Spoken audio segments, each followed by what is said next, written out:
Que dit la Bible sur la vie et la mort? Ceci est une question déroutante. En effet, les avis sont très partagés sur la question de la vie et de la mort. Certains croient qu'après la mort, ils continueront de vivre ailleurs ou sous une forme différente. Et d'autres qu'ils renaîtront pour une nouvelle vie. D'autres encore pensent que la mort est la fin de tout. Peut-être avez-vous déjà votre avis sur la question, un avis influencé par votre éducation ou votre culture.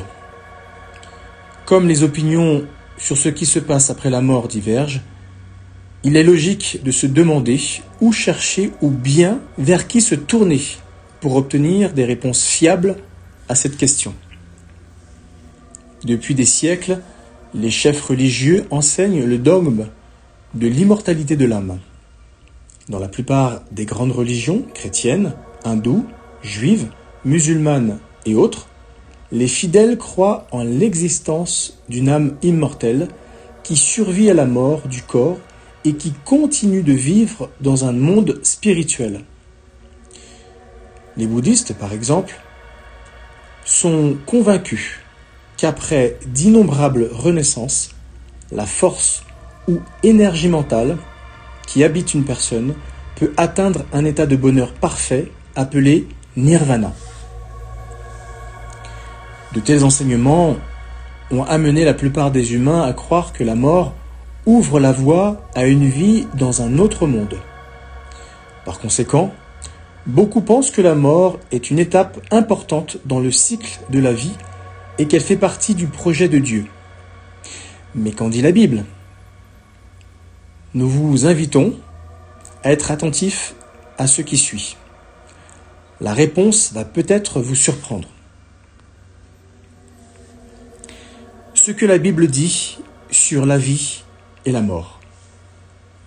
Le récit de la création, dans le livre de la Genèse, nous apprend que Dieu a dit au premier homme, Adam, « De tout arbre du jardin, tu peux manger à satiété. Mais quant à l'arbre de la connaissance du bon et du mauvais, tu ne dois pas en manger, car le jour où tu en mangeras, tu mourras à coup sûr. » Selon Genèse chapitre 2, versets 16 et 17. Cette déclaration montre clairement et simplement que s'il avait obéi au commandement de Dieu, Adam ne serait pas mort, mais aurait continué de vivre dans le jardin d'Éden.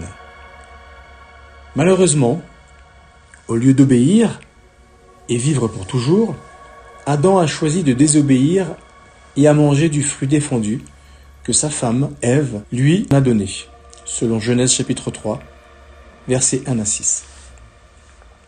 Aujourd'hui, nous subissons toujours les conséquences de cet acte de désobéissance. L'apôtre Paul a donné cette explication. Par un seul homme, le péché est entré dans le monde, et par le péché, la mort. Et ainsi la mort s'est étendue à tous les hommes, parce que tous avaient péché, selon Romains chapitre 5, verset 12. Ce seul homme était bien sûr Adam. Mais qu'était le péché et pourquoi a-t-il mené à la mort? Ce qu'a fait Adam, c'est-à-dire désobéir volontairement à la loi de Dieu, est un péché, selon 1 Jean chapitre 3, verset 4. Et la peine prévue pour le péché, c'est la mort, comme Dieu l'avait dit à Adam.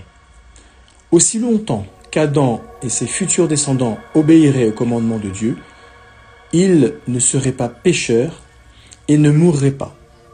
Dieu n'a pas créé les humains pour qu'ils meurent, mais pour qu'ils vivent pour toujours. La Bible dit que la mort s'est étendue à tous les hommes. Personne ne peut nier cette réalité. Y a-t-il malgré tout une partie de nous qui survit à notre mort? Beaucoup pensent que oui, et que cette partie de nous, couramment appelée âme, est immortelle. Mais cela reviendrait à dire que Dieu a menti à Adam. Pourquoi? Parce que si une partie de nous allait vivre dans un autre monde après notre mort, cela voudrait dire que la mort n'est pas la peine encourue pour le péché, comme Dieu l'a déclaré. Or la Bible affirme qu'il est impossible que Dieu mente, selon Hébreux chapitre 6, verset 18. En réalité, c'est Satan qui a menti lorsqu'il a dit à Ève « Vous ne mourrez pas du tout », selon Genèse chapitre 3, verset 4. Cela soulève toutefois une question. Si l'enseignement de l'immortalité de l'âme est fondé sur un mensonge, alors que se passe-t-il réellement quand on meurt ? La Bible rétablit la vérité. Le récit de la création dit « Et Jéhovah Dieu forma alors l'homme avec de la poussière tirée du sol, et il souffla dans ses narines le souffle de vie. Et l'homme devint une âme vivante. » L'expression « une âme vivante » traduit le mot hébreu « nefesh » qui signifie littéralement « créature qui respire », selon Genèse chapitre 2, verset 7. La Bible montre donc que Dieu n'a pas créé les humains avec une âme qui serait immortelle, mais que chaque humain est une âme vivante, ou un être vivant. C'est pourquoi vous ne trouverez dans aucun texte biblique l'expression « âme immortelle ». Étant donné que la Bible ne dit pas que les humains possèdent une âme immortelle, pourquoi tant de religions enseignent-elles le contraire ? Pour répondre à cette question, remontons à l'époque de l'Égypte antique. Propagation d'un enseignement païen. Hérodote, historien grec du 5e siècle avant notre ère, a écrit que les Égyptiens ont été les premiers à avoir énoncé cette doctrine, que l'âme de l'homme est immortelle. Un autre peuple de l'Antiquité, les Babyloniens, pensait aussi que l'âme était immortelle. Quand Alexandre le Grand a conquis le Moyen-Orient en 332 avant notre ère, les philosophes grecs avaient déjà rendu populaire cet enseignement qui s'est ensuite rapidement répandu dans tout l'Empire grec. Au 1er siècle de notre ère, deux sectes juives importantes, les Esséniens et les Pharisiens, enseignaient que l'âme survit à la mort du corps. Une encyclopédie déclare « Les Juifs découvrirent la notion d'âme immortelle au contact de la pensée grecque, principalement de la philosophie de Platon, The Jewish Encyclopedia ». De même, l'historien juif Joseph, qui a vécu au 1er siècle, a attribué cet enseignement non pas aux Saintes Écritures, mais aux croyances des fils des Grecs, qu'il considérait par ailleurs comme étant une compilation de mythes et de légendes. Alors que la culture grecque continuait à se propager, des prétendus chrétiens ont eux aussi adopté cet enseignement païen. Selon l'historien Jonah Landering, l'hypothèse de Platon, selon laquelle notre âme, qui était autrefois dans un endroit meilleur, vit aujourd'hui dans un monde déchu, a favorisé la fusion de la philosophie platonicienne et du christianisme. Livius.org. Le dogme païen de l'immortalité de l'âme a ainsi été adopté par l'Église dite chrétienne pour devenir l'une de ses croyances fondamentales. La vérité vous libérera. Au 1er siècle, l'apôtre Paul a donné cet avertissement. La parole inspirée dit clairement que dans les périodes à venir, quelques-uns abandonneront la foi, faisant attention à des paroles inspirées, trompeuses et à des enseignements de démons, selon 1 Timothée chapitre 4, verset 1. C'est exactement ce qui s'est passé. Le dogme de l'immortalité de l'âme est un enseignement de démons.